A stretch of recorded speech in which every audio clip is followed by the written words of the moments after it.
দেখো আমার মামা বাড়ি তো এমনি ভীষণ স্পেশাল, তার মধ্যে লোকেশন তো অনবদ্য, স্টিল ছবি তুলবো একটা একটা করে।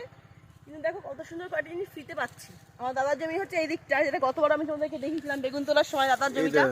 আর এখন দেখো মেটে আলু এখানে প্রচুর রয়েছে। আমরা মেটে আলু না, এগুলো চুপড়ি আলু বলে, কিন্তু মেটে আলু নিচে হয়েছে সেটা প্রমাণ করে। এই যে এই আলুগুলো হলে বোঝা যায় যে মাটির তলায় আলু হয়েছে। এই আর করো না, আছে দাদা প্রচুর এই গাছটাতে দেখতে পাচ্ছি।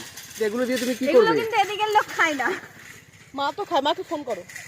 ফোন করতে হবে না, নিয়ে চলো না, বেশি নেওয়ার দরকার নেই। নিয়ে চলো না, আরে এগুলো রেখে দিলে আমার টবেও তো মেটে আলু হয়েছিল। এগুলো দিয়ে গাছ করতে পারো তো। ও এখন শুধু হলুদ, এখন শুধু সর্ষে ফুলে। আমাদের নদীর পাড়টা কেমন লাগছে দেখে জানিও তোমরা।